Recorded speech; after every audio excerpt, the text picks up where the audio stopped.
दोस्तों, आज की कहानी है मम्मी जी हम सच में कामचोर है। तो आज के बाद हम लोग कामचोर ही बनकर दिखाएंगे। दोस्तों, कहानी शुरू करने से पहले अगर आपने चैनल को सब्सक्राइब नहीं किया हो तो कर लीजिए ताकि आपके पास पहुंच सके हर नया वीडियो। नीतिका और वंदना कहने को दोनों देवरानी जेठानी, दोनों के स्वभाव में भी जमीन आसमान का अंतर।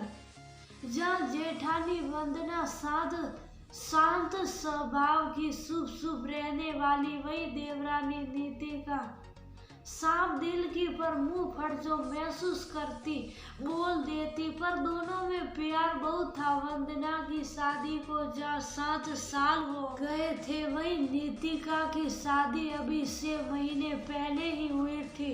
दोनों की सास विमला जी, जो सास का मतलब ही हुक्म चलाना और बहुओं की बुराई करना समझती हैं, उनकी नजर में सब काम करने के बाद भी उनकी बहुएं कामचोर हैं। वंदना ने नीतिका का स्वागत इस घर में खुले दिल से किया था और 7 साल से सास की खरी खोटी सुन रही जेठानी देवरानी को इन सब से बचाने का भरपूर प्रयास करती। शुरू में सास के व्यवहार से अनभिज्ञ नीतिका कुछ न कुछ ऐसा कर जाती जो उसकी सास को नागवार गुजरता, जैसे अपनी मर्जी से अपना कमरा सजाना, रसोई में छोटे मोटे बदलाव करना। ऐसे में सास के गुस्से से बचाने को वंदना नीतिका की ढाल बनती और जब नीतिका गुस्से में कुछ बोलने को होती तो उसे समझा देती, बहू देखो तुम्हारी मामी सास आई है, जल्दी से नाश्ता लगाओ। एक दोपहर काम से निपट कर अपने कमरे में आराम कर रही बहुओं को सास की आवाज आई और दोनों रसोई में भागी।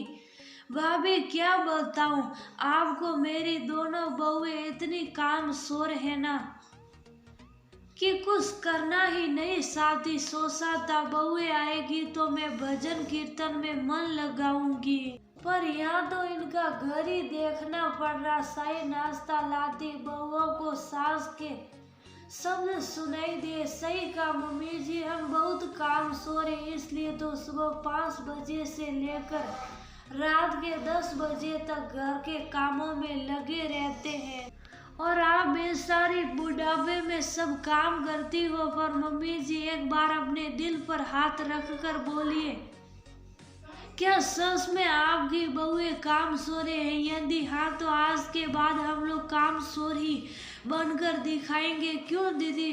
आज नीतिका से नहीं रहा गया तो उसने भी सास को खरी खोटी सुना दी।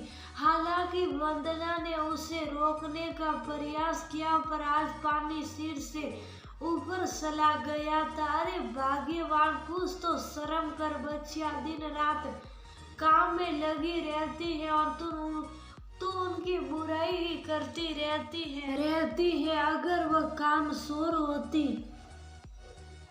तो तुझे यूं बैठकर उनकी बुराई का वक्त ना मिलता। कल को वह सच में कामचोर बन गई तो अपने साथ साथ मेरा भी बुढ़ापा खराब करेगी। इसलिए समय रहते सुधर जा, अपने कमरे में आराम करते। विमला जी के पति भी आज बहुओं के हक में बोली पड़े। अपनी भाभी के सामने शकुंतला जी की निगाह नीची हो गई। अब आप ये मत समझिएगा शकुंतला जी एक खड़ूस सास से ममता मई हो गई। नहीं, जो इतनी जल्दी सुधर जाए वो सास ही क्या, पर हाँ उन्होंने अब लोगों के सामने बहुओं को कामचोर के खरी खोटी सुनाना बंद कर दिया। आखिर अपना बुढ़ापा थोड़ी खराब करना था उन्हें। अगर सच में बहुएं कामचोर बन जाती तो दोस्तों, ये कहानी सिर्फ कुछ सासों की है, सभी सासों की नहीं जो शकुंतला जी जैसी खड़ूस है और बहुओं के सब कुछ करने के बाद भी उन्हें खरी खोटी सुनाती हैं। सब सास ऐसी नहीं होती, वैसे भी सभी बहुएं भी तो वंदना और नीतिका जैसी नहीं होती जो सास की खरी खोटी सुन ले। पर सच्चाई यही है, सास बहू आपस में मिलकर रहे तो घर स्वर्ग बन जाता है और सास का ऐसा रवैया घर में कलह ही लाता है।